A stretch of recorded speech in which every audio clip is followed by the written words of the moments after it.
Assalamualaikum warahmatullahi wabarakatuh dan selamat sejahtera. Salam Malaysia Bernadi. Pada hari ini kita bertemu dalam program Semarak Inspirasi SPM 2025 bagi kertas Bahasa Melayu 1103. Saya Cikgu Hasnita binti Muhammad Zabidi dari SMK Konvent Al-Usta akan meneruskan perbincangan mengenai cakna bertutur dan mendengar Bahasa Melayu SPM kertas 3 dan kertas 4.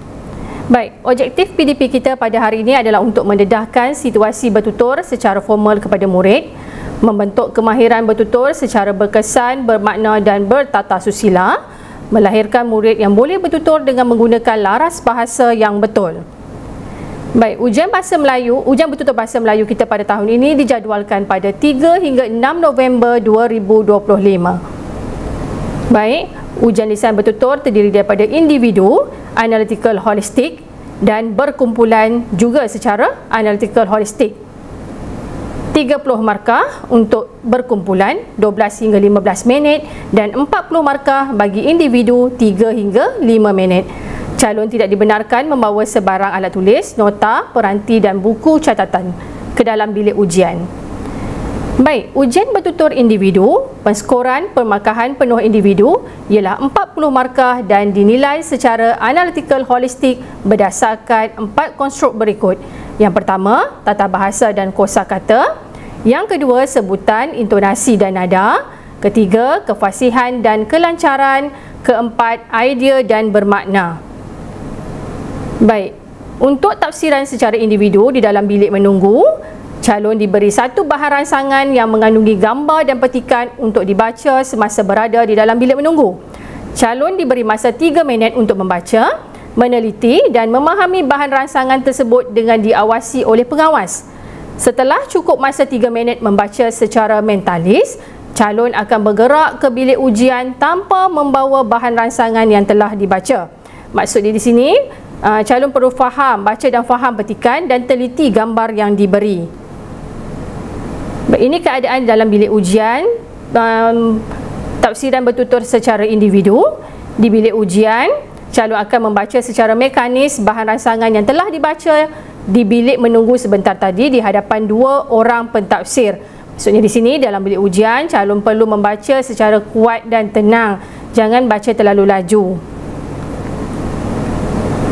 Baik, untuk tafsiran individu, kemudian calon akan diuji dengan 4 soalan, iaitu 2 soalan berdasarkan bahan ransangan dan 2 soalan kebat yang berkaitan dengan bahan ransangan tersebut. Biasanya soalan 1 dia akan tanya mengenai maksud atau punca, soalan 2 berkaitan dengan langkah, sebab, kesan atau ciri, soalan 3 akan bertanya tentang pada pendapat anda dan soalan 4 jelaskan atau huraikan.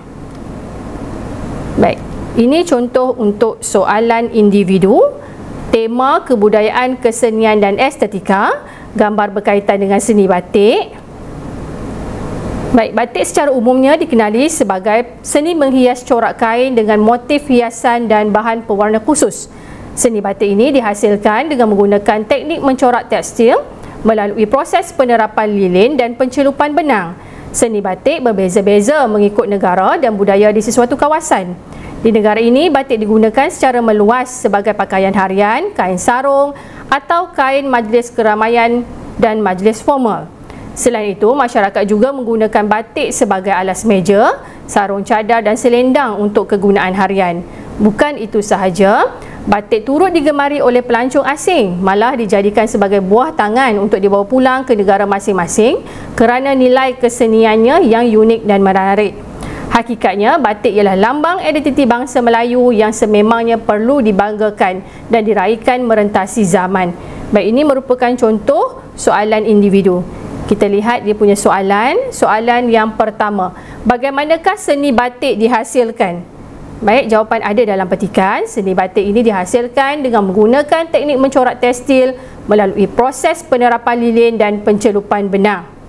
Baik, kita lihat soalan yang kedua. Nyatakan kegunaan batik dalam kehidupan seharian. Baik, batik digunakan secara meluas sebagai pakaian harian, kain sarung atau pakaian majlis keramaian dan majlis formal. Selain itu, masyarakat juga menggunakan batik sebagai alas meja, sarung cadar dan selendang untuk kegunaan harian. Seterusnya soalan yang ketiga. Pada pendapat anda, apakah faedah industri seni batik kepada negara? Baik, ini merupakan cadangan jawapan untuk faedah industri seni batik kepada negara. Yang pertama, antara cadangan jawapannya dapat meningkatkan pendapatan negara, iaitu dapat meningkatkan hasil ekonomi negara dengan cara mengeksport kain batik ke luar negara. Dengan itu, negara akan memperoleh pertukaran mata wang asing.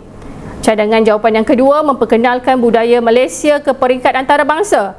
Oleh sebab itu, budaya tempatan dikenali dunia dengan cara mengadakan pameran seni batik di luar negara. Dengan ini dapat meningkatkan lagi imej dan reputasi Malaysia di mata dunia.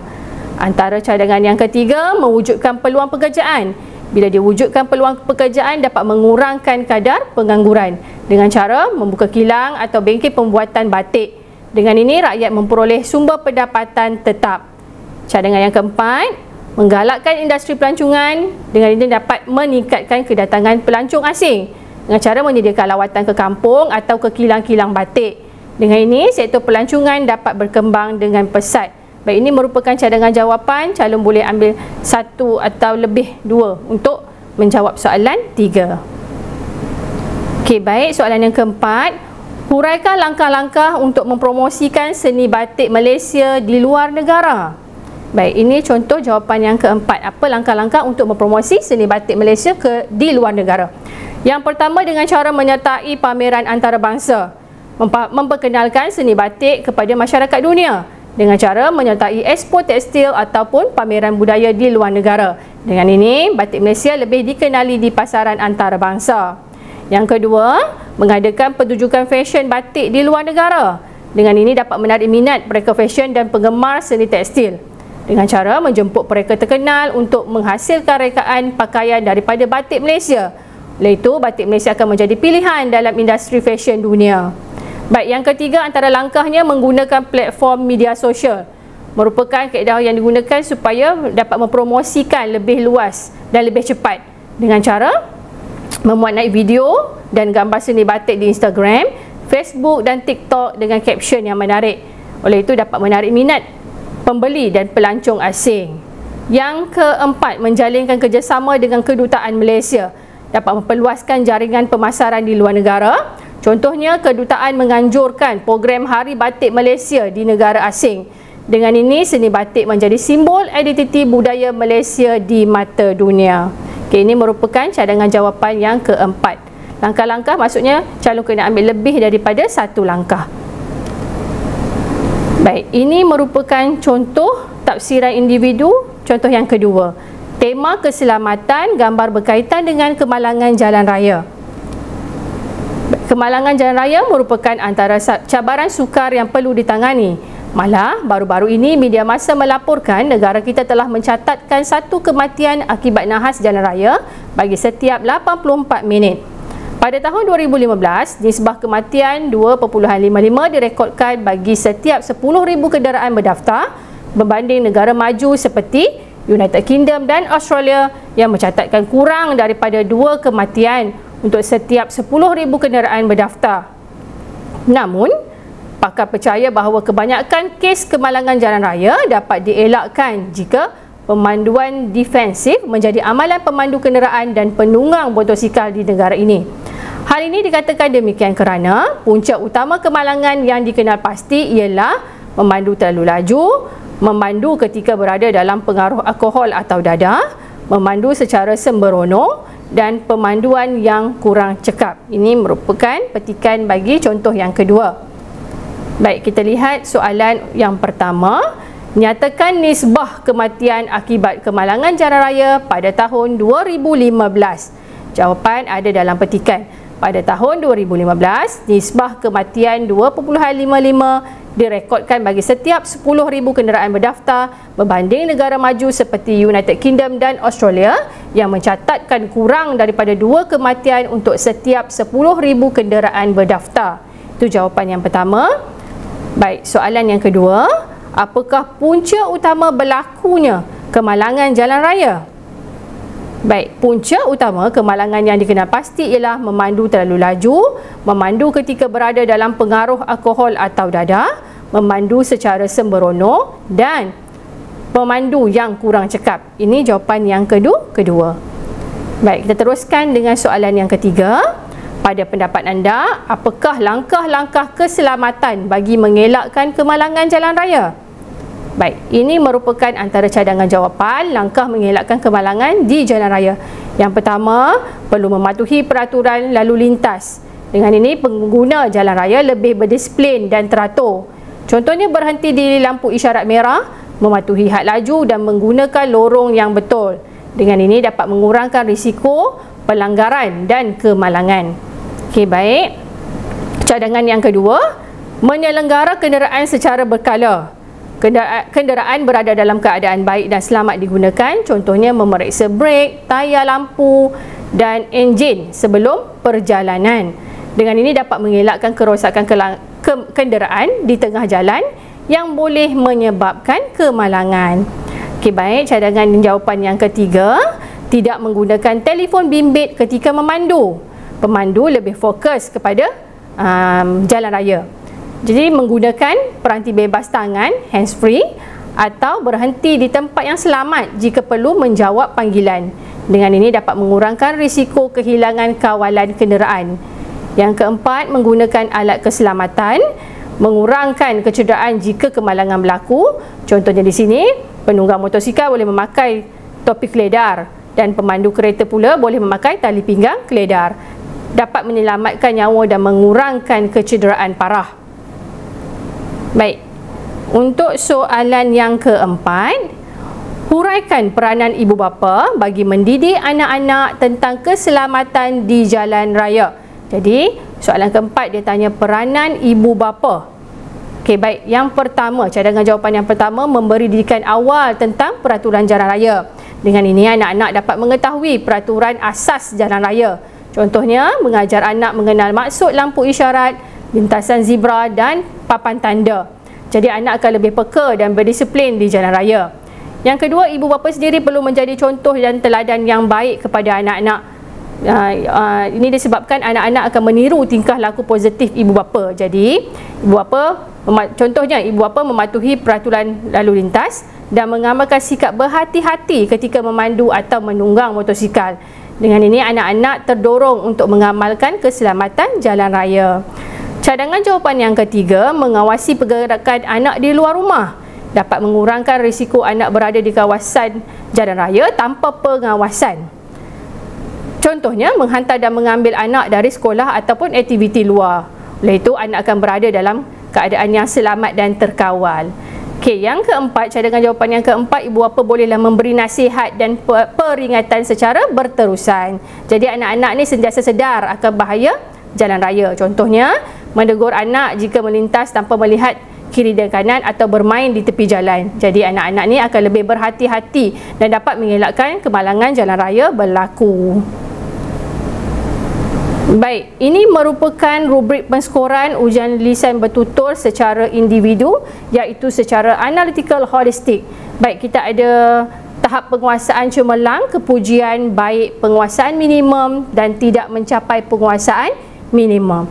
Untuk tahap skor cemerlang, dari segi tata bahasa, dia menggunakan kosakata yang sangat tepat dan sangat betul. Dari segi sebutan, intonasi dan nada, sangat tepat, sangat jelas dan sangat betul seperti penutur jati. Intonasi yang digunakan sesuai pada tahap tekal, terperinci dan menjadi teladan. Kefasihan dan kelancaran pengucapan yang sangat petah, sangat fasih, sangat bertata susila dan beradab. Dari segi idea dan bermakna, idea sangat relevan, tepat dengan tugasan, dihuraikan dengan sangat jelas, sangat matang mengikut konteks. Jadi maksudnya kat sini ada perkataan sangat untuk tahap skor cemerlang ni. Kalau untuk tahap skor baik, dia masih tepat dan masih betul.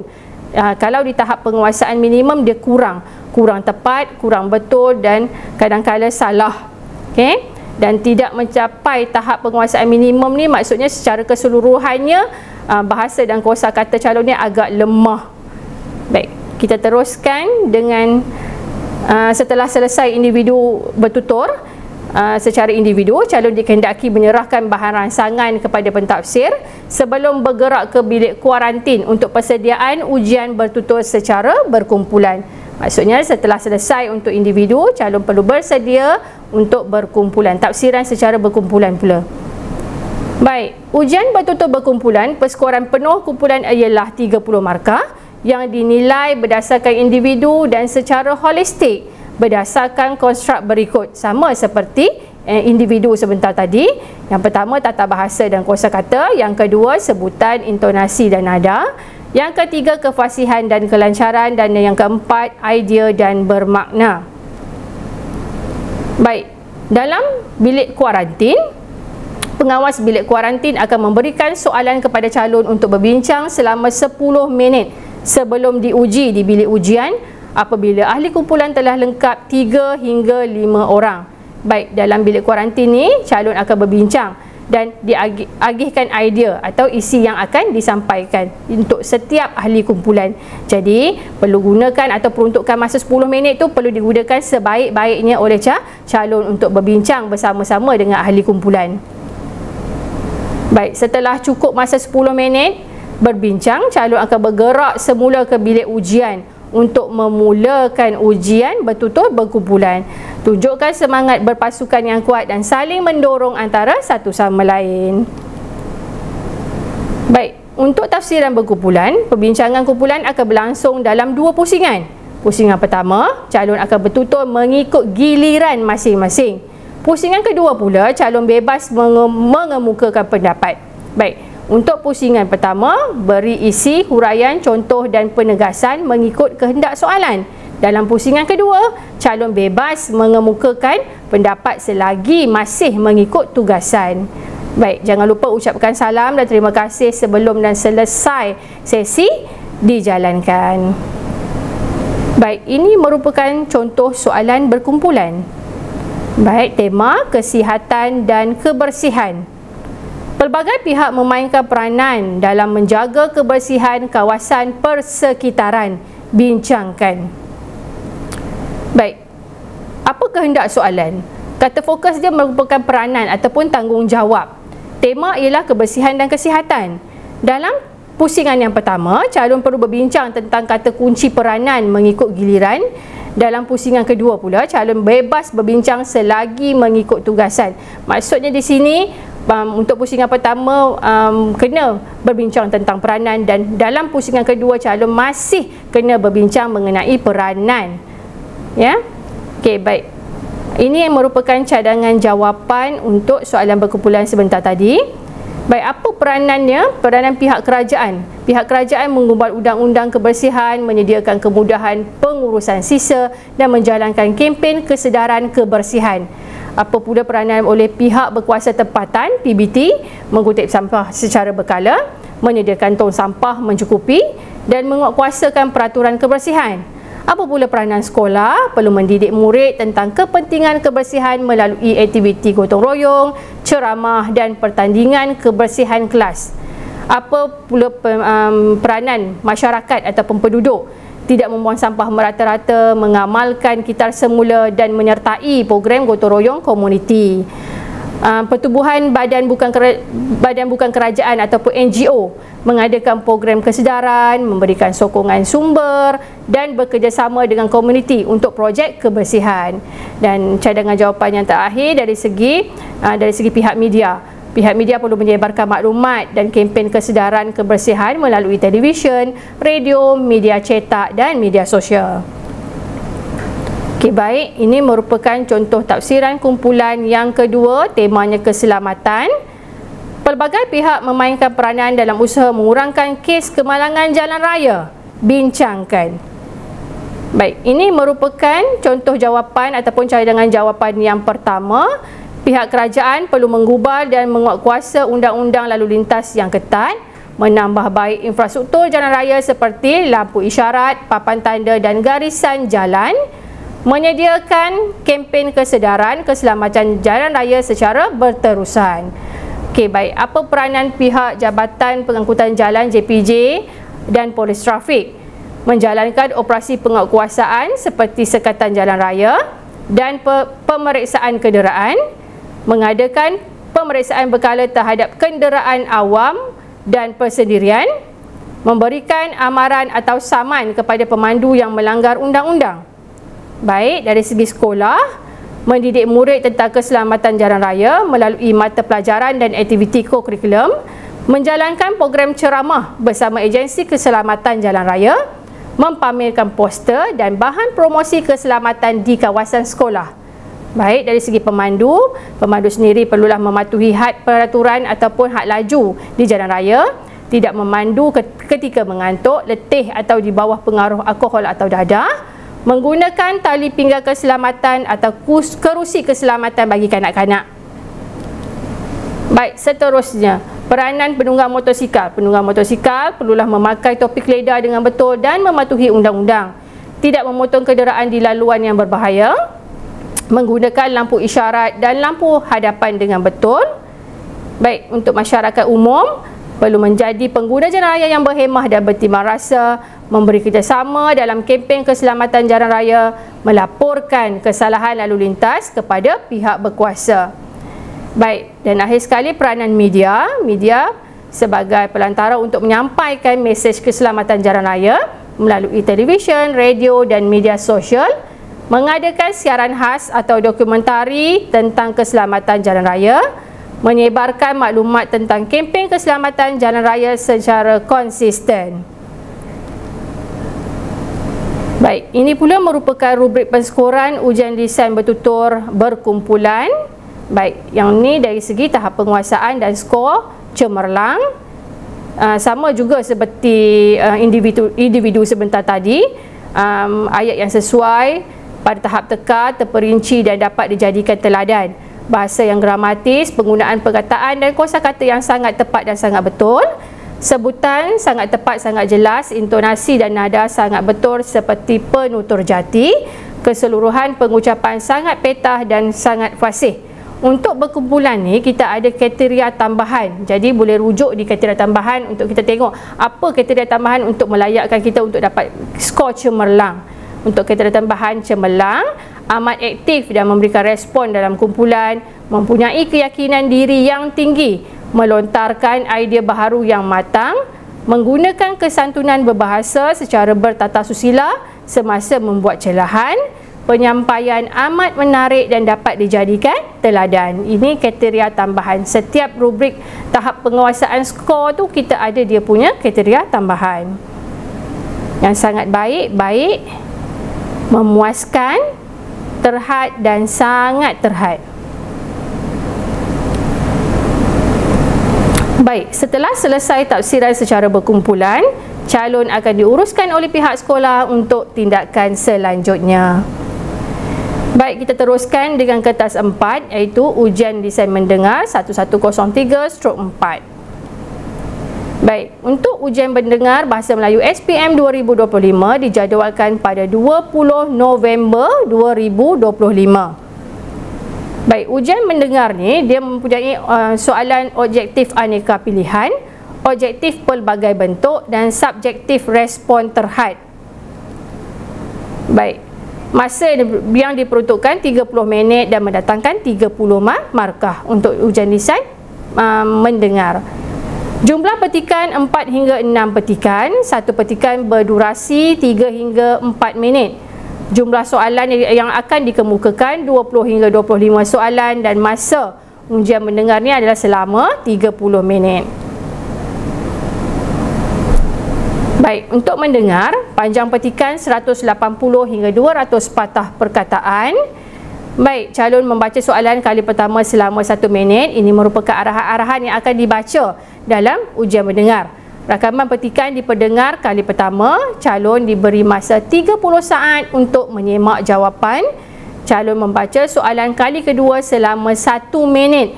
Rakaman petikan diperdengarkan kali kedua dan calon diberi masa 30 saat untuk menyemak jawapan. Ya. Baik, untuk petikan yang kedua, calon membaca soalan kali pertama selama 1 minit. Rakaman petikan diperdengarkan kali pertama. Calon diberi masa 30 saat untuk menyemak jawapan. Calon membaca soalan kali kedua selama 1 minit. Rakaman petikan diperdengar kali kedua dan masa diberi 30 saat untuk menyemak jawapan.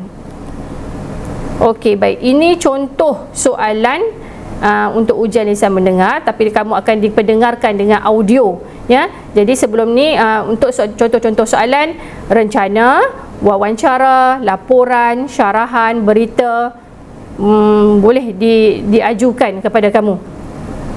Baik, ini contoh soalan ujian mendengar. Soalan pertama, soalan kedua. Soalan ketiga merupakan soalan objektif aneka pilihan, dan soalan yang keempat soalan dikotomis. Okey, soalan dikotomis ni maksudnya di sini calon perlu tanda betul, right, pada jawapan yang betul, dan tandakan pangkah di ruangan yang salah. Gunakan ruang yang disediakan. Baik, kesilapan calon. Ejaan mesti tepat. Contohnya kat sini kata nama khas Kedah. Kedah merupakan nama negeri, jadi kena huruf besar. Baik, ejaan mengikut sistem ejaan rumi baharu. Contohnya Unggu. Unggu kita ada satu G sahaja. Tarikh, angka atau dieja. Contohnya Mac. Kita tahu Mac ni merupakan bulan 3. Jadi kita tak letak kat situ bulan 3. Kita letakkan di situ Mac. Tanda sempang atau hingga. 2015 hingga 2017 ataupun 2015-2017. Tulis dalam ruangan jawapan. Bagi jawapan aneka pilihan, pilihan jawapan tepat dan bulatkan satu jawapan sahaja. Ya. Untuk soalan ujian mendengar ni, calon tidak boleh menggunakan pensel. Jadi calon kena gunakan pen. Baik, sekian, terima kasih. Saya ucapkan terima kasih kepada MPSM, Jabatan Pendidikan Negeri Kedah, dan rakan-rakan pembentang bagi program Semarang Inspirasi SPM Kertas Bahasa Melayu. Sekian, terima kasih.